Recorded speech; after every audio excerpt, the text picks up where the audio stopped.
Hey guys, welcome back to my YouTube channel. My name is Alana, and if you're new here, I'd love for you to press the red subscribe button and give this video a thumbs up.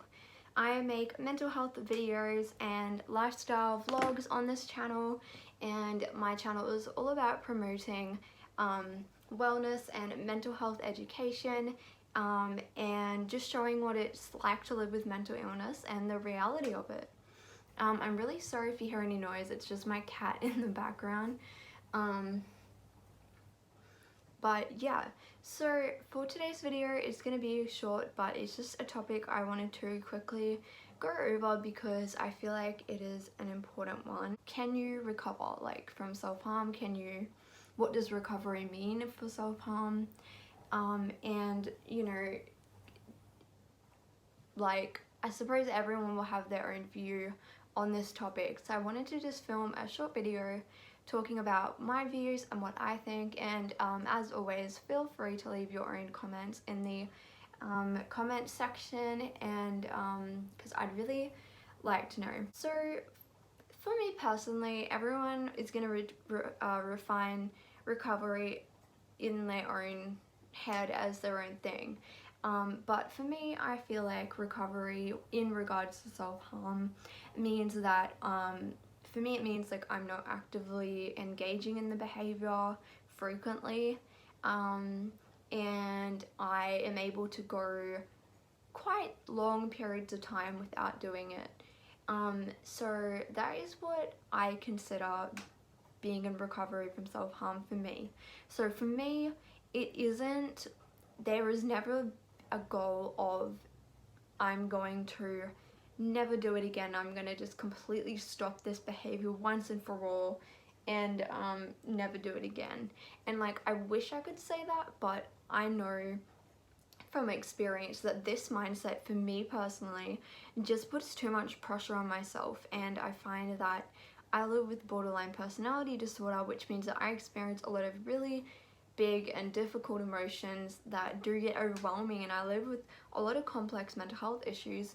So I find that it can be very hard to just set this really high standard for yourself when this is so ingrained in a disorder such as BPD as well.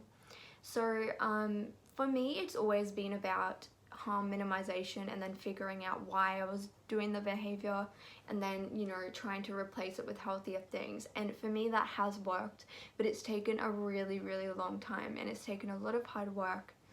And I think for me, I view recovery as, you know, you don't really lean on the behavior anymore, you're not actively doing it. And what I mean by actively doing it is like, you know, I'm not constantly thinking about it, I'm not constantly engaging in the behavior, that type of thing. Like, I'm wanting to stop, I'm trying my best, and I'm able to go, you know, as long as I can without doing it. So my goal is to stop, but it would be, you know, in my head it's always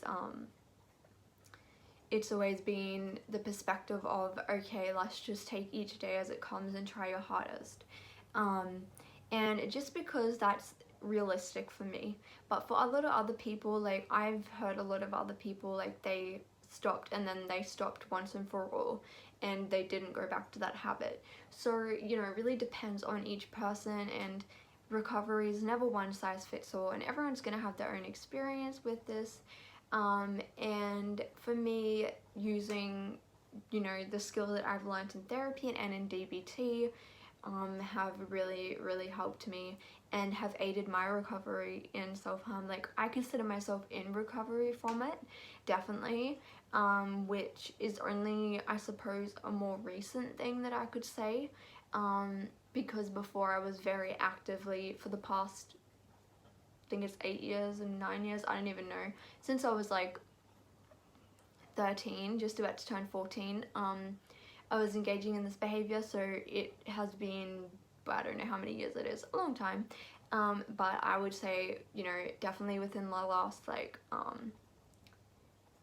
kind of 6 months-ish, I've been very much on the road to recovery. And like, you know, I think the thing with me is that, like, yeah, there might be some relapses or some slip-ups, but it's okay, that was a slip up, now we're just going to keep going, and not going to stop aiming for the goal of being recovered and for being well.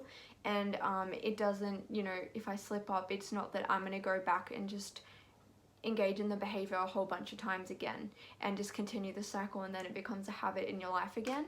So for me, it's always like, okay, let's try really hard to just that was a slip up, you know, I'm not gonna blame myself for it, but I'm gonna keep moving on, and that's how it goes. So for me, that's how I deal with it.